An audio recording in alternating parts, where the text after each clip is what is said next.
Hi guys, this is a quick walkthrough tutorial of paper 1 question 4 using the AQA 2020 paper based on the Silk Factory. So before you attempt to answer this question, you need to make sure that you are going to focus on the correct section of the text, and so it tells us here that we're being asked to focus on lines 24 to the end. You'll notice that I'm using another different coloured highlighter pen, and once again that's just to help me organise my annotations and make it easier to access my notes during an exam situation. The question says, a student said, "I wasn't at all surprised by the disappearance of the stranger child at the end of the extract. The writer has left us in no doubt that she's just part of Rosie's imagination. To what extent do you agree?" And so this is really key. I can either completely agree, I can partially agree, or I can disagree. Now, a key thing to remember with this question is you do not have to partially agree, you do not have to present a balanced argument. You can absolutely wholeheartedly agree, and if you do decide to agree, it will not stop you from achieving full marks, providing the argument that you present is critical and evaluative. So once you've established the section of the text that you need to look at, you need to make sure that you understand the question. And you'll notice that there are two parts of this that we're being asked to consider. I wasn't at all surprised by the disappearance of the stranger child at the end. The writer has left us in no doubt that she's part of Rosie's imagination. So here, it's this part. Was I surprised? And is she just part of Rosie's imagination? So the next thing that I want to do is I want to look for that evidence in the text. Remember, I don't want to be looking at anything that happens above line 24. So when I look at my extract, I'm just going to draw a line here to remind me of the section that I'm focused on. So a little girl was sitting back on her heels beside a clump of daisies that grew against the fence. She had her back to Rosie and was holding tight to a large wicker basket that stood on the ground beside her. Cara seemed unfazed by the girl's presence. So this element here, the fact that Cara seems unfazed, would suggest to me that it's someone that only Rosie can see, so not visible to all. So that would be an argument for Rosie's imagination. The girl's presence and continued to move engrossed along the row of plants. Rosie bent forward to look through the clearest of the panes and peered closer. The child was small, maybe around 8 or 9, although something in the tense hunch of her shoulders made her seem older. Her hair hung down the back in a matted, dusty-looking plait, and she was wearing dressing-up clothes, an ankle-length dress and a pinafore in washed-out greys and tans, like a homemade Cinderella costume. So here, this reference to Cinderella, that's obviously a fairy tale, again has connotations of make-believe. So again, that leads us to imagine that this is something that is part of Rosie's imagination. Where on earth had she come from? She must be a neighbour's child, but how had she got in? The wooden fences that separated the gardens between each of the houses and the terrace were high, surely too high for a child to come. So here we've got this sense of improbability. So if it's not possible for the girl to be there, then realistically it's making us again think that Rosie might be imagining it. The child glanced over her shoulder back towards the house, a quick furtive movement as if she was scanning the upper windows of the row, afraid of being overlooked. Rosie caught a glimpse of her face, pale and drawn with anxiety, before the girl turned back and reached forward to quickly tuck a piece of trailing white cloth into the basket. Almost unconsciously, Rosie registered that the girl was left-handed like herself. So this, again, triggers in me this idea that Rosie is imagining this girl. She's aligning herself with her.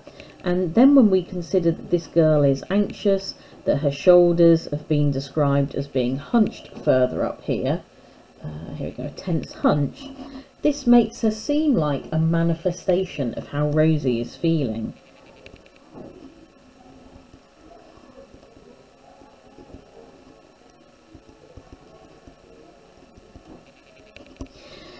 Something animal-like in her movements, like the darting of a mouse or a flit of a sparrow, some dun creature that moves fast to blend into the background. So this idea of these movements to me make me think again that this is something that Rosie has misseen or imagined. Something wasn't right here. She had distress in those eyes. So this use of, you know, sort of shows us that Rosie is questioning. But Rosie is questioning them for different reasons than perhaps we might. Rosie turned away, dried her hands hurriedly and slipped on her flip-flops. She would go gently, raise no challenge about her being in the garden, but say hello and try to find out what was the matter. Maybe if she pointed out that her mother would be worrying where she was, she could persuade the girl to let her take her home. But when she stepped outside, the child was gone. So this, I think, is an unsurprising revelation that the girl has gone. So through my rereading of that extract, and if I consider the question again, I agree. I wasn't at all surprised when she disappears, and I agree with this as well. Clearly part of their imagination. So when it comes to answering this question, it is a 20-mark question. You want to spend approximately 30 minutes on this question, and you want to think about answering it in the form of a mini essay. And my suggestion for this mini essay is that you start with an introduction and you just write 1 to 2 sentences outlining your agreement or your disagreement. Okay, I would then suggest that you write 2 to 3 what, how, why paragraphs that evaluate how successfully the writer has set up your ability to agree or disagree with the statement. And then, of course, just a conclusion where you wrap up your thoughts. So let's think about what that introduction might look like. It just needs to be a couple of sentences. So you need to make sure that you're also using evaluative adverbs during your writing. So my favourite one is ostensibly, which is just like a more forceful way of saying obviously or clearly. So ostensibly, the stranger child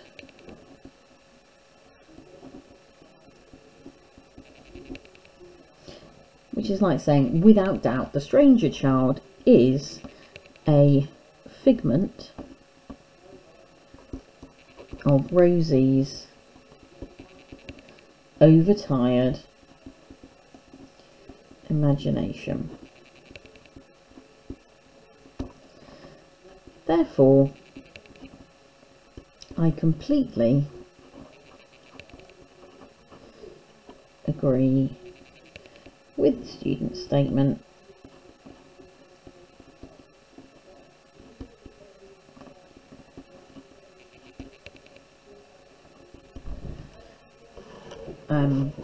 I was not at all surprised.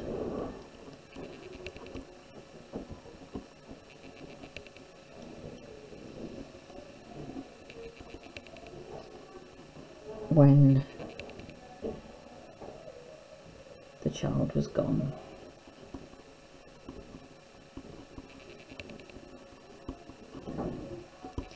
So that's my introduction, and in my introduction I've explained what I agree with and why I agree with it. So now what I need to do is start my what, how, why sections, and I'm just going to do one of those what, how, why paragraphs to make sure that you understand how to have a go answering this question. going to move that up so there's a bit more space to see. So, all that includes a great number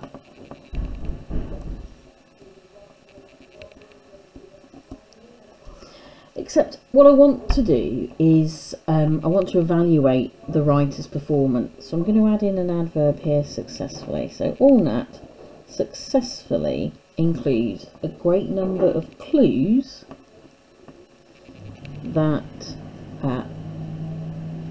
demonstrate that the girl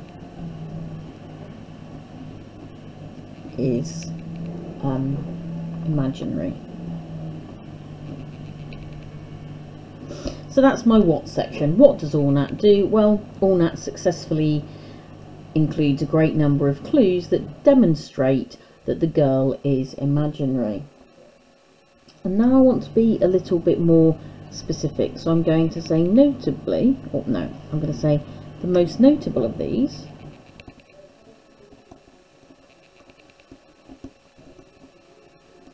is the mention of the Cinderella costume, which of these is the simile like a homemade Cinderella. So I've done my what and I've got my how. What remains is for me to explain why this simile of the homemade Cinderella costume makes it sound as if the girl is imaginary. So ORNAT successfully includes a great number of clues that demonstrate that the girl is imaginary. The most notable of these is the mention of the simile like a homemade Cinderella costume. This reference to an imaginary fairy tale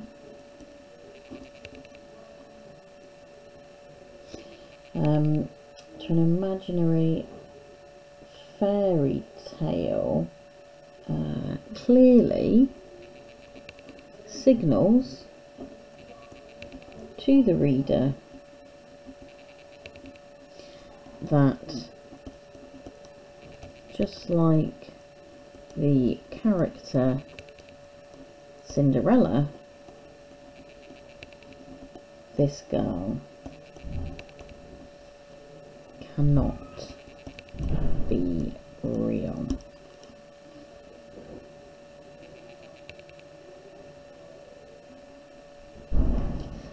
ORNAT successfully includes a great number of clues that demonstrate the girl is imaginary. Most notable of these is the mention of the simile like a homemade Cinderella costume.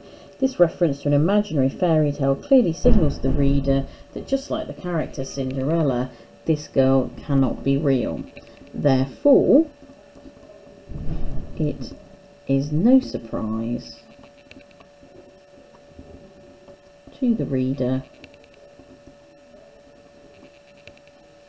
when she is gone. So that would be my first paragraph. I would then need to go on and continue to write another paragraph where I potentially pick out another clue that suggests that she's imaginary. I might like to do one where I explore the idea that Rosie's left-handed, as is this girl. Okay, there are lots of elements that you could talk through, but essentially once you've done your introduction and you've done 2 to 3 of these paragraphs, or more if you've got time, and a conclusion, that would be question 4 fully answered. So I hope that was of use.